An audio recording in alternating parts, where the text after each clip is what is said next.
Entre la femme et la mère d'un homme, dans un trajet en voiture, qui doit aller à la cabine?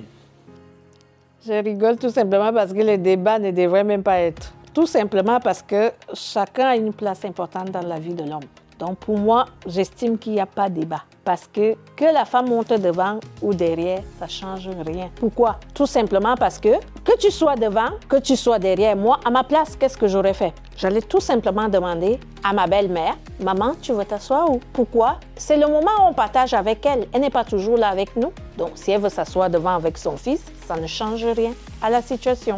On ne discute rien. Chacun est une personne importante dans la vie de l'homme. Pourquoi avoir débat sur s'asseoir? Moi, je pense que c'est culturel. Parce que l'affaire de s'asseoir devant, là, vous voyez bien en Europe, les gens, quand tu es en voiture, personne n'acceptera que tu restes derrière, hein, parce que c'est la place du patron. C'est comme si tu es le patron et l'autre est le chauffeur. Donc, contrairement à l'Afrique, le fait de s'asseoir devant, c'est comme si c'est toi le roi, la reine et quoi que ce soit.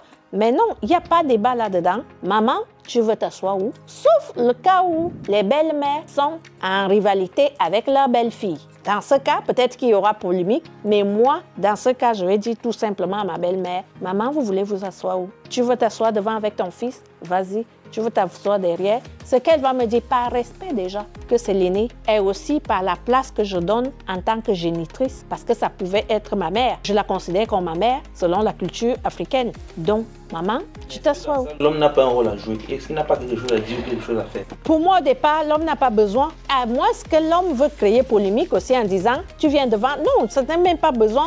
Tu vas t'asseoir au volant. On estime que c'est l'homme qui est au volant. Tu vas t'asseoir au volant. Chacun prend sa place. Toi, la femme, maman, tu veux t'asseoir où? Souvent, quand il y a des frustrations, parce que moi, je pense qu'un homme va prendre ça à guider qui va s'asseoir où, c'est qu'il y a un problème entre la belle-mère et sa belle-fille. Mais nous savons, la plupart du temps, c'est peut-être pas le sujet. Toujours les belles-mères, les belles-filles en Afrique, c'est très compliqué. Même ici en Europe, certains qui ont eu affaire à leur belle-mère, moi, personnellement, je n'ai jamais compris pourquoi. Je n'ai jamais compris pourquoi ça frotte. Est-ce qu'on va piquer la place de la belle-mère, qui est une place importante dans la vie de l'homme? N'oublions pas que vous deux, vous aviez des places importantes pour cet homme, mais ce n'est pas le même siège. Chacun reste à sa place et respecte la place de l'autre. Mais pendant que le problème y est, s'il y a réellement rivalité entre la belle-mère et la belle-fille, l'homme doit prendre quelle posture? Qu'est-ce qu'il doit faire concrètement sur le coup? Je dirais que la posture de l'homme n'est pas facile. Parce que c'est comme si tu faisais un choix. Tu choisis ta mère, le foyer est en danger, tourne au dos. Tu as pensé à ça? Si tu es capable de supporter le tourne au dos, tant mieux. Là, je rigole. Mais si tu prends la femme et que ta mère s'énerve, toi non plus, l'équilibre, tu ne l'as pas. Dans tous les cas, pour moi, il n'y a pas de raison d'être. Moi, une belle-fille dont je ne m'entends pas avec ma belle-mère, je vais quand même lui dire pour casser. Parce que parfois, n'allez pas dans le sens de la personne qui veut vous mettre en conflit. Casser. Maman, tu peux t'asseoir ou même si elle va te narguer, laisse-la s'asseoir là où elle veut. Le seul endroit où elle ne peut pas aller, tu connais, c'est le lit. Partager le lit avec son fils. Là, si elle veut déjà partager le lit avec son fils, commence à t'inquiéter. Mais à ce niveau-là, fais comme si tu n'as rien vu et ignoré. Tu vas t'asseoir. Oui, mon fils. Est-ce que certaines femmes n'ont pas besoin, est-ce que ça ne les intéresse pas de s'asseoir à la cabine avec leur mari, tandis que leur belle-mère est derrière, juste pour l'envie de voir à quel point son mari l'aime, ou est-ce qu'il est prêt à faire des sacrifices pour elle? Je dirais plutôt que tout ça c'est culturel, parce qu'on pense que lorsqu'on est à côté de son homme, c'est là où il manifeste tellement l'amour.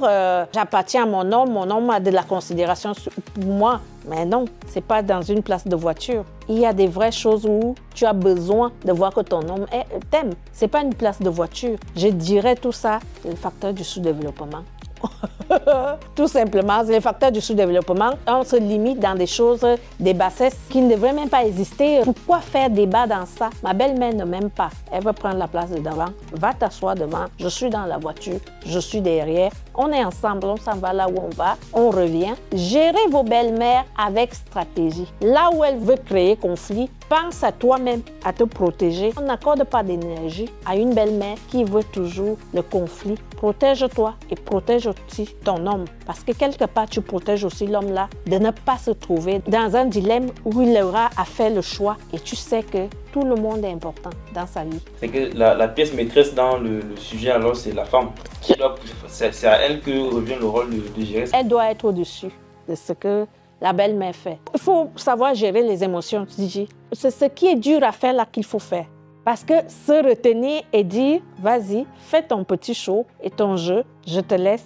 Il n'y a qu'un seul endroit où tu attends, votre lit conjugal. Quand toi, tu vas traiter tes dossiers là-bas, c'est à huis clos. 4 murs, il n'y a pas de témoin, vous êtes à 2, tu gères ton dossier. Mais en dehors de ça, dehors, fais ce que vous voulez. Moi, je sais ce que j'ai parlé avec mon homme. Entre-temps, tu te protèges, tu protèges ton homme, tu n'exposes pas. Parce que lorsque ça entre dans le conflit, c'est quoi après? Tu bousilles tes énergies. Ton couple même est en danger. Vous n'aurez plus d'équilibre, l'harmonie n'existera pas. Parce qu'à un moment donné, c'est quoi le plus important? C'est moi et mon homme, le plus important. Et le reste, débrouillez-vous, vous avez votre place, vous voulez être en conflit, faites-le. Je sais là où moi je gère mon dossier. Ici, on se retrouve dans un cas où la femme essaie bien justement de prendre la hauteur, mais le mari ne joue pas vraiment son rôle et qu'il descend plutôt sa femme. Là, on a affaire pas à un homme, des garçons princesses. Mais un vrai homme va se comporter, va pouvoir prendre sa place et dire, à un moment donné, ça suffit. Prendre une place, dire, maman, là, je ne suis pas d'accord sur ce que tu fais. Il y a des choses, tu peux parler à ta mère devant les gens, il y a des choses à deux. Tu vas dire, pour ne pas tellement montrer à la femme que tu dis, maman, non, je ne suis pas d'accord, je ne suis plus une gamine.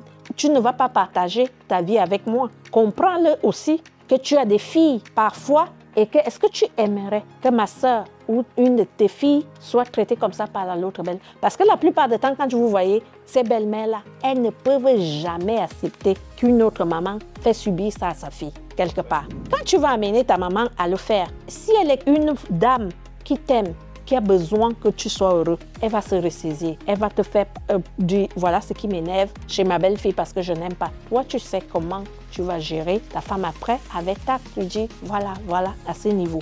Mais lorsque tu vas te mettre à prendre et rabaisser ta femme, mon gars, le célibat, bonjour. Toi, tu n'es pas né pour avoir une femme, hein? Épouse ta maman et tout ce qui va avec. Laisse la fille d'autrui tranquillement, tranquille. Ça, c'est des garçons princesses, moi j'appelle. Mais un homme qui a toutes ses facultés, qui sait là où il va et ce qu'il doit faire, va prendre la situation et va la gérer avec beaucoup de tact.